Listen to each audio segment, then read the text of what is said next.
When we look up at the night sky, we see an immense universe populated by more stars than there are grains of sand on our entire planet. And that's just the observable universe.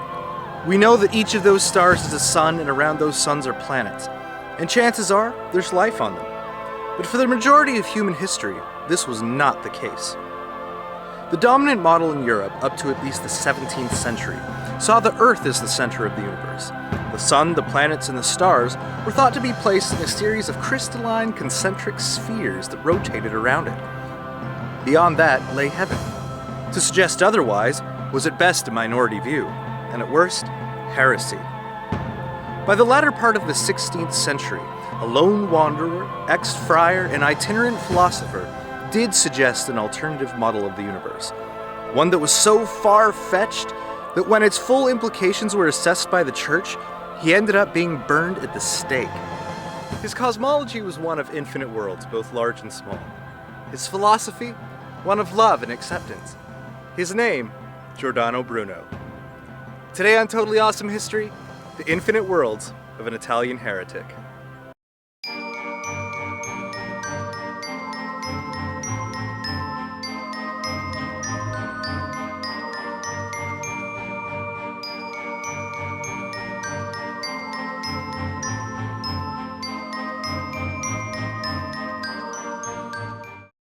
The European world in the 16th century was dangerously divided along rigid ideological lines. The Reformation had happened earlier in the century, and Lutherans, Calvinists, Catholics, Anglicans, and others all claimed to have a monopoly on truth. Bruno would encounter them all and be excommunicated by most, and come to believe that all paths were legitimate approaches to God. The world is like a forest, and in the forest there are many paths and many footprints. And if we examine the footprints and follow the paths, we may be led to God, if we are worthy. But it is not sin we must be careful of, but stupidity. Giordano Bruno was born in 1548 in a small town called Nola near Naples, Italy. As a result, he would eventually call his entire philosophical system the Nolan philosophy. But in those days, philosophy had a much broader definition than it does today. At that time, science and philosophy had not yet parted ways. The study of the natural world was called natural philosophy, and it was something that Bruno was passionate about. Throughout his life, he would write plays and poetry, tutor kings and nobles, lecture at different universities all throughout Europe. But through everything, he believed that he was a philosopher above all else. In 1562, he went to Naples to become a friar in the Dominican order. Bruno excelled in his studies. In particular, he became a master of what was known as the art of memory. The art of memory is a fascinating thing. It requires much discipline, practice, and must be learned under the supervision of a master. You must link words with images, construct grand sweeping architectures in your head, use wheels within wheels to remember. But once you master it, and anyone can, it may reveal to you the hidden mysteries of the universe. It was in Naples that his lifelong conflict with authority and pedantic teachers first manifested.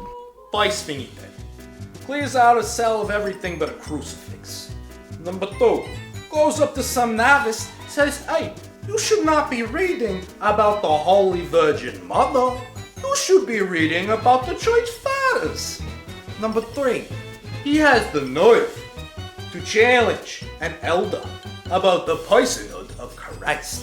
And he says the heretics are not ignorant.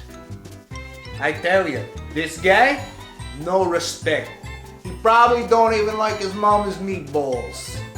Eventually, he came under investigation and left for Rome. When they found a copy of a forbidden book hidden in Bruno's latrine, he thought it better to flee and sort things out later than face the Roman Inquisition.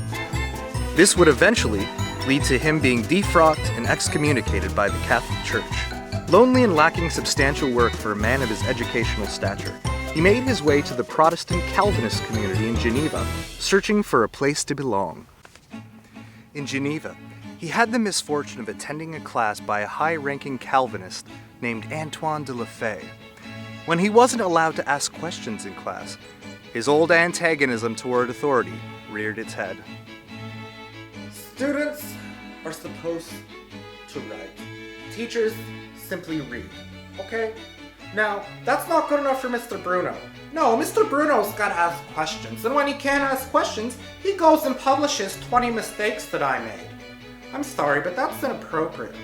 I am all for critical thinking, but don't you dare question the administration, okay? In the end, Bruno was excommunicated from the Calvinist church and made to leave Geneva. From there, Bruno went to Paris, where he began lecturing on the art of memory and magic. It was also there that he attracted the attention and good favor of the French King Henry III. But while Bruno may have called himself a magus, he didn't practice magic in the way that we think of it. It's true that he was influenced by the Egyptian magico-philosophical tradition known as Hermeticism, as well as the Jewish mystical tradition known as Kabbalah, but he saw it more as corroborating evidence that his own ideas were legitimate. For him, magic was essentially an expansion of natural forces. It was ancient wisdom applied to modern situations. We only need to open ourselves to the full immensity of the natural universe to understand it. From there, Bruno traveled to England. He attempted to gain a position at Oxford, but the English mocked him for his small stature and his accent. The professors there also held a deep reverence for the authority of Aristotle, and found it appalling that Bruno would be so obtuse as to support Copernicus in his theory of a sun-centered solar system. Before leaving England, though, he had the chance to meet Queen Elizabeth I, for whom he had a profound respect. Bruno returned to the continent, where he stayed in France for a while, before moving on to Germany to find out what the Lutherans had to say. And life was congenial there. For a time. But when he heard that the Emperor Rudolf paid well for the wisdom of alchemists, astrologers, and magicians at his court, Bruno at once went to Prague to try his luck. Well, yeah, I remember Bruno. He came to my court. He was supposed to be a great magician, but he's more interested in mathematics and natural philosophy than the multi-dimensional and healing and the frequency and blah. So I gave him a few talents, sent him on his way, and considered karma even. P. When he returned to Germany, to Helmstedt, he gained the favor of a local duke, but somehow managed to get on the bad side of the Lutheran authorities. In the end, they ended up excommunicating him on the grounds that he sounded too much like a Calvinist. Really? It was after this he did a most curious thing. He returned to Italy. Perhaps it was loneliness that plagued him, or longing for his home country. Whatever it was, he risked becoming exposed to the Inquisition. The story goes that a Venetian gentleman invited Bruno to Venice to teach him the art of memory. But after a few months, he still wasn't getting the hang of it. So Bruno wanted to leave. But in spiteful retaliation, the Venetian gentleman locked Bruno in his attic and ratted him out to the Venetian Inquisition. Bruno felt betrayed by God and said as much while in captivity. Eventually, he was transferred to the Inquisition in Rome. With only one crackpot accuser, Bruno should have been released. But clearly, the Nolan philosophy scared the Inquisitors. Most likely because it incorporated all of the elements of the things they most feared: Protestantism, natural philosophy, Hermeticism, and Judaism in the form of Kabbalah.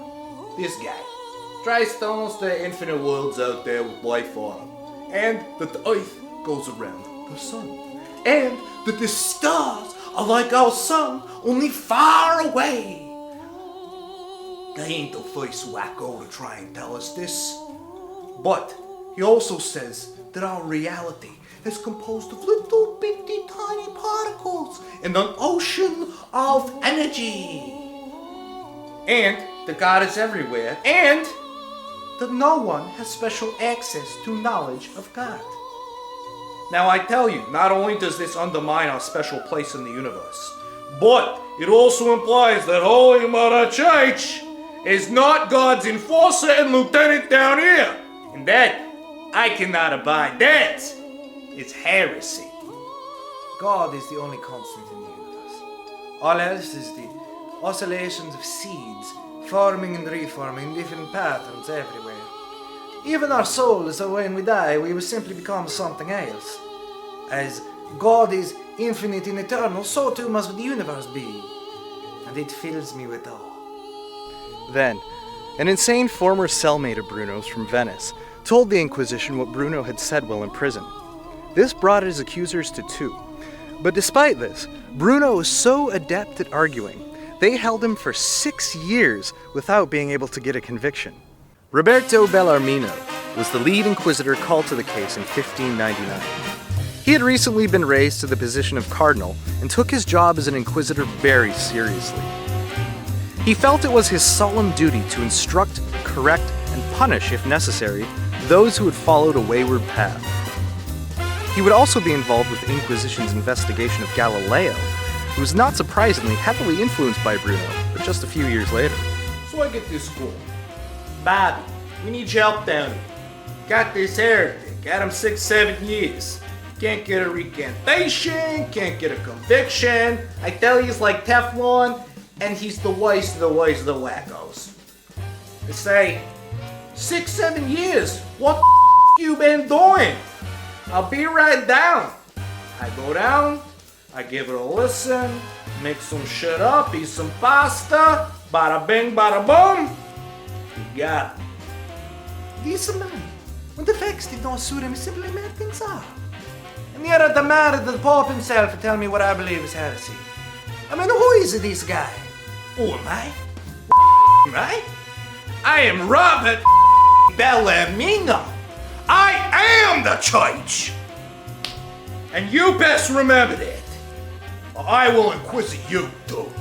In the end, the man whose only crime was talking, writing, and thinking, who had traveled all around Europe and knew kings, queens, dukes, and princes, whose wisdom came not from blind adherence to authority but from his own studies and conclusions, and who only desired to develop his philosophy in peace, was burned as a heretic on February 17th, 1600. One thing I never understood is why God lets the imbeciles have all the power here on earth. The interesting thing is that even though he didn't have access to the instruments and mathematics of later thinkers, his model of the universe, both large and small, is scarily close to the models taken for granted by later generations, including ourselves.